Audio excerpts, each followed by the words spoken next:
Mahasiswa-mahasiswi sekalian, selamat datang di acara perkuliahan kita pada hari ini, mata kuliah Teknopreneur. Saat ini saya sudah bersama dengan Pak Dr. Gatot Hari Priyowerjanto yang akan membawakan perkuliahan sesi hari ini. Setelah dua sesi sebelumnya menjelaskan tentang daftar isi perkuliahan dan juga penjelasan singkat tentang perkuliahan Teknopreneur, pada hari ini Pak Gatot akan menjelaskan tentang satu topik yang berjudul Harapan atau Mimpi Semangat untuk Mencapai. Topiknya sangat menarik sekali. Mungkin Pak Gatot bisa menjelaskan lebih lanjut tentang perkuliahan hari ini. Kami persilakan, Pak. Selamat pagi, selamat siang, selamat malam. Assalamualaikum warahmatullahi wabarakatuh.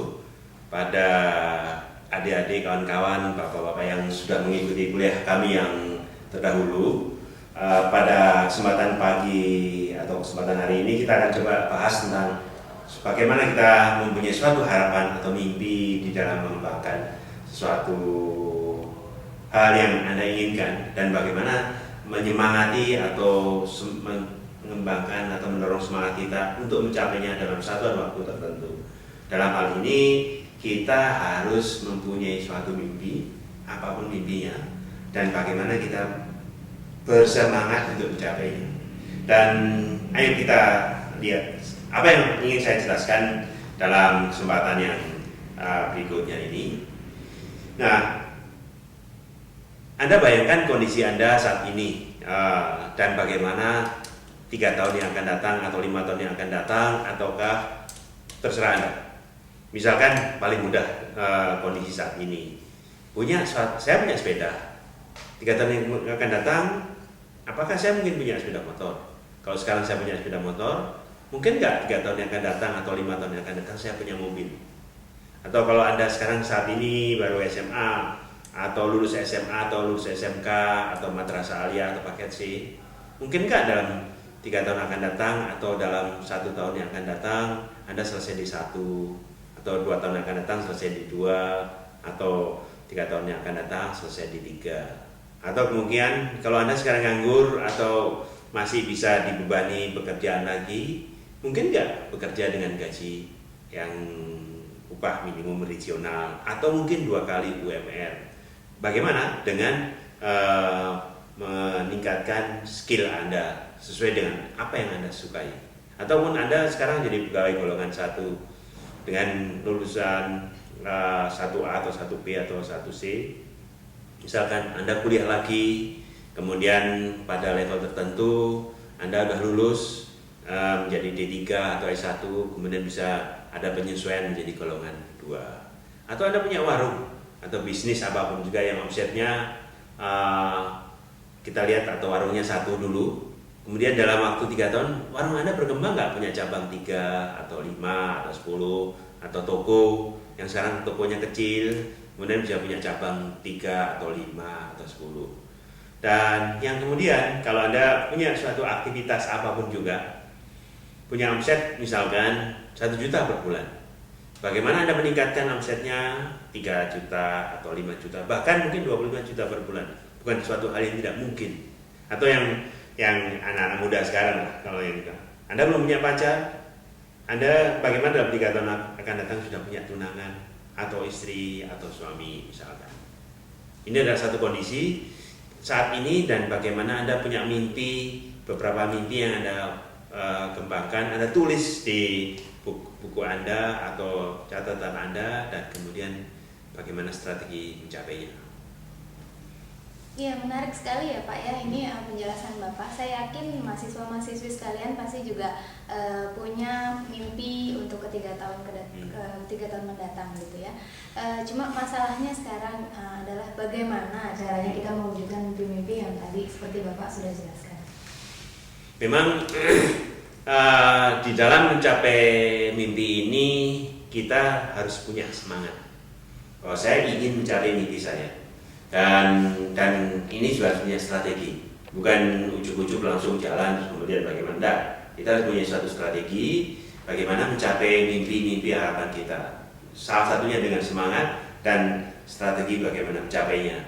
Salah satu yang kita ingin informasikan adalah sinergi dengan sekeliling kita, sinergi dengan orang tua, teman-teman kita, lingkungan kantor, lingkungan RT, lingkungan manapun juga, apa yang bisa saya sinergikan sehingga mimpi saya itu bisa tercapai. Atau misalkan saya punya sepeda, gimana saya punya sepeda motor, ya saya harus tahu sumber keuangannya dari mana, sepeda motornya dari mana, kemudian bagaimana saya bisa mencicilnya dengan gaji saya, atau saya kalau nganggur saya harus kerja dulu, sebagian kerja saya adalah untuk mencicil sepeda motor itu, dan Anda hitung misalkan. Kemudian juga sinergi dengan industri kecil atau medium atau besar. Kalau Anda menjadi salah satu bagian daripada suatu toko atau suatu industri bagian dari industri kecil, atau Anda sekarang jadi sendiri, datanglah menjadi canvasser atau marketer atau bagian, kalau istilah mereka adalah SPG, ataupun juga yang kita lihat di beberapa tempat itu adalah marketer atau apapun juga yang memasarkan produk-produk tertentu. Nah, di dalam mencapai produk-produk itulah hal-hal yang lain yang perlu dikembangkan.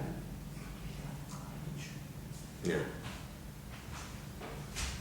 kemudian dua hal yang penting, kita tidak boleh malas dan kita tidak boleh malu. Begitu Anda menjadi satu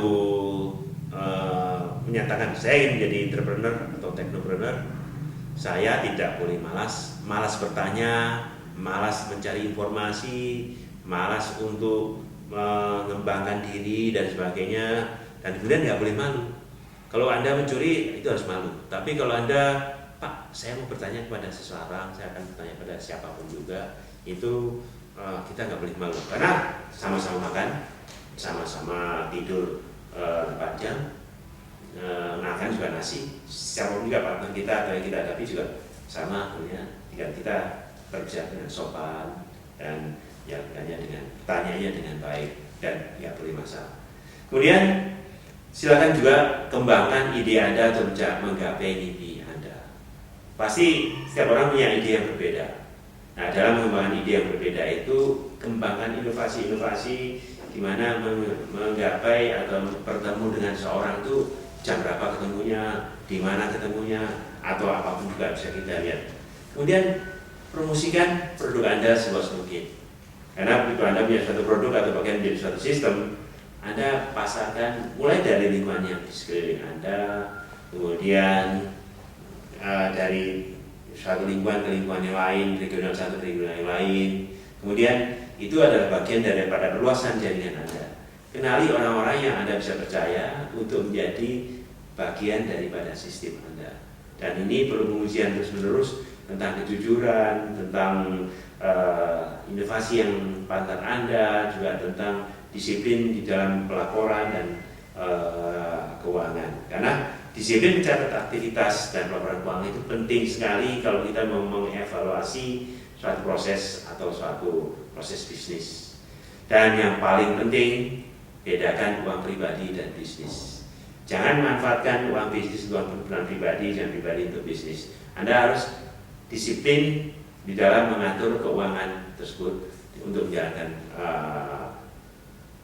bisnis Anda, bisnis kecil Anda. Kalau enggak, nanti akan jadi ribet dan akhirnya, dan bahasa terangnya bangkrut, dan kita jadi percaya teman, kita hilang network kita dan sebagainya. Memang ini tidak mudah. Ayo kita mulai menjadi juragan atau entrepreneur atau teknologi atau apapun juga yang membuka lapangan kerja dan membuat kita menjadi lebih sejahtera di masa mendatang. Baik, terima kasih Pak Gatot. Poin-poin tadi yang Bapak jelaskan tentunya pasti sangat bermanfaat sekali untuk mahasiswa, terutama yang terakhir itu Pak, memang membedakan uang pribadi dengan uang bisnis itu yang paling sulit ya Pak ya. Baiklah mahasiswa-mahasiswi sekalian, itulah sesi kita pada pagi hari ini. Semoga bermanfaat untuk mahasiswa-mahasiswi sekalian. Sampai berjumpa lagi di sesi pembahasan mata kuliah teknopreneur berikutnya. Terima kasih.